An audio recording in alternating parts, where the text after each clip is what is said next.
তাকে অসংখ্য ব্লেড দিয়ে তার বুকে অনেক মানে কাটা হয়েছে এবং তাকে গলার হয়তোবা দড়ি বেঁধে হত্যার চেষ্টা করা হয়েছে। এবং ভাই, মাগুরায় যে আলোচিত শিশু ধর্ষণ, এই ব্যাপারটা একটু আমাদেরকে জানাবেন, কি হয়েছে এবং মেয়েটার এখন অবস্থাটা কি, মেয়েদের পরিবারের অবস্থাটা কি, এবং তার সঙ্গে কি বর্বরোচিত ঘটনাটা ঘটেছে? জি, আপনারা আসলে সবাই অনেকেই জানেন এই ঘটনাটা, যে সে তার দুলাভাইয়ের বাড়িতে বেড়াতে গিয়েছিল এবং সেখানেই তার দুলাভাই এবং দুলাভাইয়ের বাবা এবং তার আরেক ছেলে তার বোনের শ্বশুর এবং 2 ছেলে মিলে তাকে পর্যায়ক্রমে ধর্ষণ করে এবং ধর্ষণ করার পরবর্তীতে তাকে আসলে মেরে ফেলার চেষ্টা করে। এবং সে যে আসলে তার মা মূলত হচ্ছে তার বোনের বাসায়, আসিয়ার বোনের বাসায় পাঠিয়েছিল এই কারণে, কারণ আসিয়াও কয়েকদিন ধরেই তার শ্বশুর দ্বারা নির্যাতনের শিকার হচ্ছিল এবং আসিয়ার বোনের বয়সও কিন্তু 14 বছর, এই 4 মাস মতো বিয়ে হয়েছে।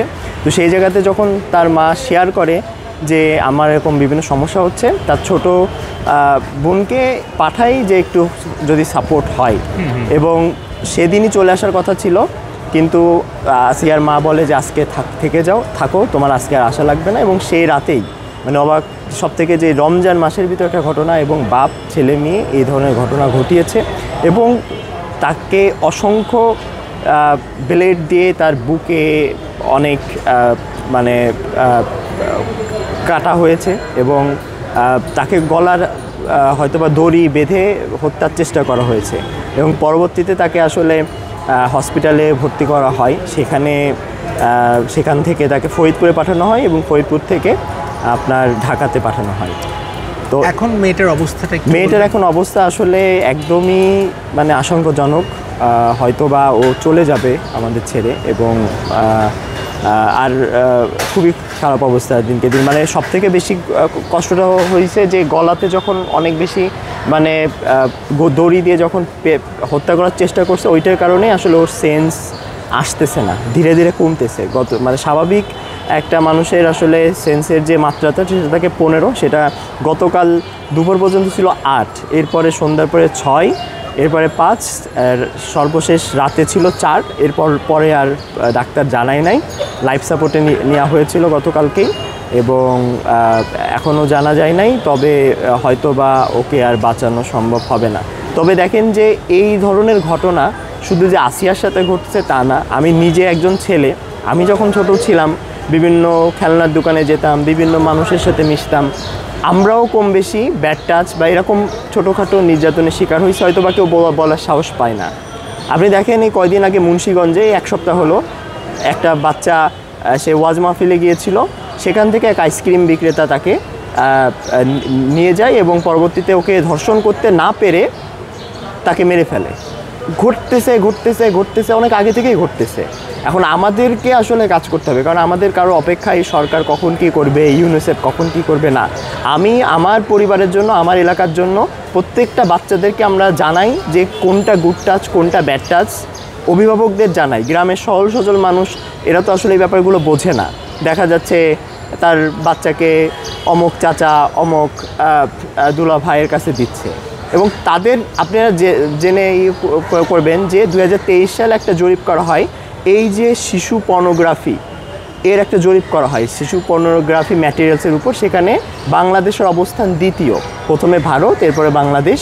তো বাংলাদেশে আমরা অনেক বেশি এই জিনিসগুলো ইন্টারনেটে সার্চ করি, বিভিন্ন গল্প পড়ি, এবং আমাদের মেন্টালিটি এখন এরকম হয়ে গিয়েছে, যার ফলেই আমরা কোনো শিশুকে যখন দেখছি তাদেরকে আর আমাদের কাছে মনে হচ্ছে যে ওদের সাথে অস্বাভাবিক কোনো কিছু করা যায় কিনা। সো আমার কথা হচ্ছে যে পাকিস্তানে 18 সালে আপনি সার্চ দিয়ে দেখবেন জয়নাব আনসারি মার্ডার কেস। জয়নাব কোরআন পড়তে যাচ্ছিল, তখন একজন ওকে অপহরণ করে, ইমরান আলী, এবং পরবর্তীতে তাকে ধর্ষণ করে তাকে একটা ময়লা স্তূপে লাশ ফেলে দেয়। পরবর্তীতে পাকিস্তানের প্রত্যেক জনগণ ঘর ছেড়ে বেরিয়ে আসে, আন্দোলন করে, এবং ইমরান আলীকে সাথে সাথে গ্রেপ্তার করা হয়। 1 মাসের ভিতরে তার ফাঁসির রায় 4 বার কার্যকর করা হয়, এবং জয়নাবের নামে বিশেষ সংস্থা পাকিস্তান তৈরি করে, বিশেষ আইন তৈরি করে, এবং জয়নাব অ্যালার্ট সিস্টেম চালু করে, যেন কোনো শিশু যদি মিসিং হয় সাথে সাথে যেন সকলে জেনে যায়, সকলে যেন পাশে দাঁড়ায়। কিন্তু আমরা একের পর এক, আপনার কথা মুনতাহার কথা হয়তো বা আপনার জেনেছেন, সবাই পোস্ট দিয়েছে, কিন্তু আমরা শুধু পোস্ট দিয়ে আসি। কত শিশু পাচার হয়ে যাচ্ছে, নির্যাতনের শিকার হচ্ছে, অপহরণ হচ্ছে, আমরা শুধুমাত্র পোস্টে ফেসবুকেই সীমাবদ্ধ। আমরা পাকিস্তানের মতো রুখে দাঁড়াতে পারতেছি না।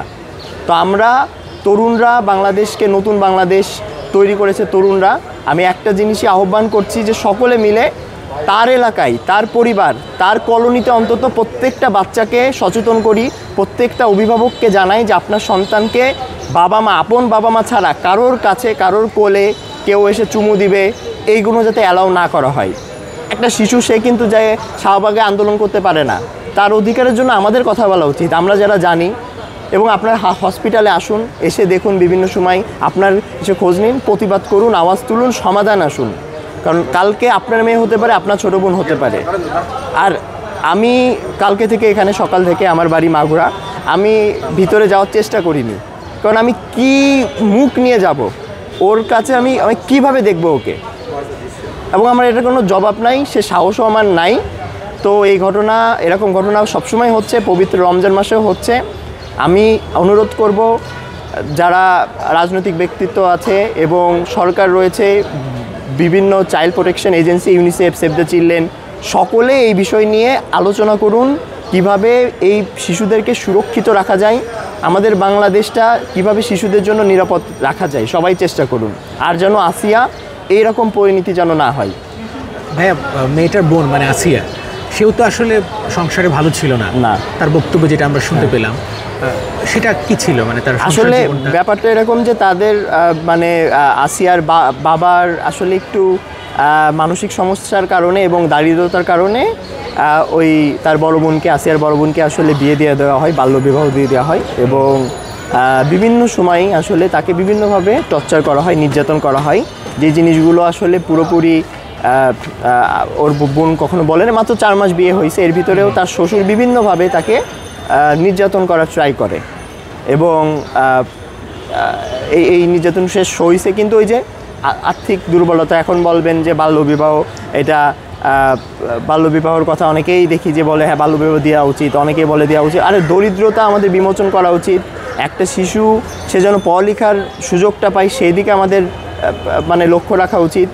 তো এই দরিদ্রতা এবং হচ্ছে এই আর্থিক অসচ্ছলতার মেন কারণেই তাকে বাল্যবিবাহ দেওয়া হয়েছিল, এবং পরবর্তীতে নির্যাতনের শিকার হচ্ছে, কিন্তু কিছু বলতে পারতেছে না, কিছু বললেই তো আসলে আপনারা জানেন। তো এই কারণে বাল্যবিবাহ একটা প্রধান কারণ এখানে হয়ে দাঁড়ায়। অবশ্যই গ্রামের বাস্তবতা অনেক ভিন্ন, মানুষের ঢাকার কল্পনার চেয়ে গ্রামের বাস্তবতা ভিন্ন। আমি একটু জানতে চাই, দৃষ্টান্তমূলক শাস্তিও তো একটা রোধ করতে পারে, ধরেন খুব কম সময়ের মধ্যে একটা দৃষ্টান্তমূলক শাস্তি, সেটাও কিন্তু একটা এক্সাম্পল হয়ে দাঁড়াতে পারে। আপনি একজন তরুণ হিসেবে, উদ্যোক্তা হিসেবে, একজন মানবাধিকার কর্মী হিসেবে কি শাস্তি দাবি করেন? অবশ্যই তাকে ফাঁসির আমরা শাস্তি দাবি করি, এবং পুলিশ ইতিমধ্যে তা গ্রেপ্তার করেছে, সকলকেই গ্রেপ্তার করেছে, অভিযুক্ত সকলকে গ্রেপ্তার করেছে। মাগুরাতে আন্দোলন হচ্ছে, সকলে আওয়াজ তুলতেছে এই বিষয়টা নিয়ে। তবে সত্যি কথা বলতে আমি আমার জীবনে বাংলাদেশে কখনো দেখিনি, আমি অনেক শিশু ধর্ষণ, অনেককে পুড়িয়ে মেরে ফেলা হয়েছে, অনেক নারী নির্যাতনের ঘটনা দেখেছি, কিন্তু এর বিচার, কার্যকরী বিচার আমি এখনও দেখিনি। তো সেই জায়গা থেকে আমি অবশ্যই চাই যে এটা যেন একটা বড় কার্যকরী, যেমন পাকিস্তানে 4 বার তাকে ফাঁসির নির্দেশ দেওয়া হয়েছিল, রায় দেওয়া হচ্ছে, একটা দ্রুততম সময়ে যাদের তাদের একটা বড় একটা শাস্তি হোক। আর আমরা এইখানে আমরা অনেকের সাথে আলোচনা করলাম এই আসিয়ার বিষয়ে, মাগুরার সকলে আসছিল, রাজনৈতিক অরাজনৈতিক, শিক্ষার্থী থেকে শুরু করে সকলে আসছিল, সকলের সাথে আলোচনা করেছি। আমরা মাগুরাতে অতি দ্রুত বিশেষ ক্যাম্পেইন করব, উঠোনে উঠোনে আমরা যাব, স্কুলে স্কুলে যাব, এই ক্যাম্পেইনটা করব যেন সকলে সচেতন থাকে তাদের সম্পর্কে, এই শিশুর নির্যাতন, শিশু ধর্ষণ, এই ব্যাপারগুলো সম্পর্কে। তো এখন আমরা পদক্ষেপটা নিতে চাই। আর আজকেও মোহাম্মদপুরে আপনার একটা মানববন্ধন হবে 3টার দিকে, এবং আজকে আপনারা জানেন যে নারী দিবস। সো নারী দিবসে অনেক জায়গায় যে যারা আয়োজন করছে বিভিন্ন মানববন্ধন, তারাও ওই বিষয়টি নিয়ে কথা বলতেছে। তবে আমাদের শুধুমাত্র একটা ঘটনা ঘটলো, বিচার চাইলাম, 2 দিন পরে আবার একটা ইস্যু তৈরি হবে, আবার এটা ভুলে যাব, এইটা করা উচিত না। এইবার আমাদের মাঠে নামা উচিত, জোরে সোরে আওয়াজ তোলা উচিত। অনেক ধন্যবাদ আপনাকে।